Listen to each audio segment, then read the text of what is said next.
ಊರಿಗೆ ಹೋಗ್ಬೇಕಂದ್ರೆ ಮೊದಲೆಲ್ಲ ಮನೆಯವ್ರದ್ದು ಗಂಡನ ಪರ್ಮಿಷನ್ ಎಲ್ಲ ಕೇಳಬೇಕಾಗಿತ್ತು. ಬಟ್ ಇವಾಗೆಲ್ಲ ಗಂಡ ಮನೆ ಫ್ಯಾಮಿಲಿಯವರು ಒಪ್ಕೊಂಡ್ರು ಕೂಡ ಈ ಸ್ಕೂಲವ್ರು ಒಪ್ಕೊಳ್ಳಲ್ಲ. ಅದೊಂದು ದೊಡ್ಡ ಕತೆ. ಹೇಳ್ದೆ ಕೇಳ್ದೆ ಹೋಗ್ಬಿಟ್ರೆ ಪರ್ಮಿಷನ್ ಅಂತೆ, ಪನಿಷ್ಮೆಂಟ್ ಅಂತೆ ಅದೆಲ್ಲ ಇರುತ್ತೆ. ಬಟ್ ಅದೆಲ್ಲ ಏನಿದ್ರು ಕೂಡ ಒಂದಿನ ಅಥವಾ 2 ದಿನಕ್ಕೆ ಆಗಲಿ ಊರಿಗೆ ಹೋಗಿ ಬಂದರೆ ಆ ಖುಷಿನೇ ಬೇರೆ. ಪನಿಷ್ಮೆಂಟ್ ಅದೆಲ್ಲ ಆಮೇಲೆ ನೋಡ್ಕೊಳ್ಳೋಣ ಅನಿಸುತ್ತೆ. ನಾನು ಊರಿಗೆ ಹೋಗಿದ್ದು ಸಡನ್ನಾಗಿ, ಒಂದು ಸೀಮಂತ ಮತ್ತು ಮದುವೆ ಇತ್ತು ಅಂತೇಳಿ ಹೋಗಿದ್ದೆ. ಸೀಮಂತ ಇದ್ದಿದ್ದು ನಮ್ಮ ತಮ್ಮನ ಹೆಂಡ್ತಿದು, ನ್ಯೂಲಿ ಮ್ಯಾರಿಡ್ ಅಂತ ನಮ್ಮ ಊರಿಗೆ ಬಂದಿದ್ರಲ್ಲ ಅವ್ರದ್ದೇ. ಇನ್ನು ಮನೆಯದೆಲ್ಲ ಮಿಸ್ ಮಾಡಿಕೊಂಡ್ರೆ ಚೆನ್ನಾಗಿರಲ್ಲ ಅಂತೇಳ್ಬಿಟ್ಟು ಮಕ್ಕಳದ್ದು ಸ್ಕೂಲೆಲ್ಲ ಬಿಡಿಸಿ ಹೋಗಿದ್ದಂತೂ 2 ದಿನ. 2 ದಿನ ಕೂಡ ಫಂಕ್ಷನ್ ಇರೋದ್ರಿಂದ ಫುಲ್ ಬ್ಯುಸಿ. ಜಾಸ್ತಿ ಟೈಮ್ ಕೊಟ್ಟು ಯಾರ ಹತ್ರನೂ ಮಾತಾಡೋಕ್ಕಾಗಿಲ್ಲ. ಫಂಕ್ಷನ್ ಮಧ್ಯದಲ್ಲಿ ಏನು ಮಾತಾಡಿದ್ದೀನಲ್ಲ ಅಷ್ಟೇ.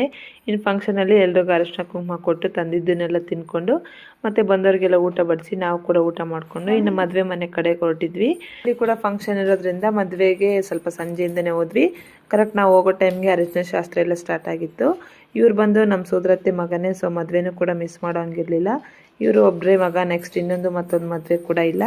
ಹಾಗಾಗಿ ಸ್ವಲ್ಪ ರಿಸ್ಕ್ ತೊಗೊಂಡೇ ಹೋದೆ. ಮದುವೆಗೆ ಹೋದ್ಮೇಲೆ ಎಂಜಾಯ್ಮೆಂಟ್ ಅಂತೂ ಇದ್ದೇ ಇರುತ್ತೆ. ಅರಿಶಿನ ಶಾಸ್ತ್ರ ಆದಮೇಲೆ ಫೋಟೋಶೂಟ್ ಇಲ್ಲದೆ ಅದು ಕೂಡ ಇನ್ಕಂಪ್ಲೀಟೇ. ಅರಿಶಿನ ಶಾಸ್ತ್ರ ಎಲ್ಲ ಮಾಡಿ ಇನ್ನು ಅವ್ರಿಗೆ ನೀರೆಲ್ಲ ಹಾಕಿ ಮದುಮಗನ ಮಾಡಿ ಎಲ್ಲರೂ ಸೇರಿ ಕಲ್ಯಾಣ ಮಂಟಪಕ್ಕೆ ಹೋದ್ವಿ. ಬಟ್ ಮಂಟಪದಲ್ಲಿ ನಾವೇನಿರಲಿಲ್ಲ. ನೈಟ್ ಫಂಕ್ಷನ್ ಮುಗಿಸ್ಕೊಂಡು ತಿರ್ಗಾ ಮನೆ ವಾಪಸ್ ಬಂದ್ವಿ. ಇನ್ನು ಫ್ರೆಂಡ್ಸ್ ಎಲ್ಲ ಸೇರಿಬಿಟ್ಟು ಸ್ವಲ್ಪ ಅವರು ಕೂಡ ಫೋಟೋಶೂಟ್ ಎಲ್ಲ ಮಾಡಿಕೊಂಡ್ರು. ನೆಕ್ಸ್ಟ್ ಮದುವೆ ವೀಡಿಯೋನ ನೆಕ್ಸ್ಟ್ ಅಪ್ಲೋಡ್ ಮಾಡ್ತೀನಿ ನೋಡಿ. Thank you.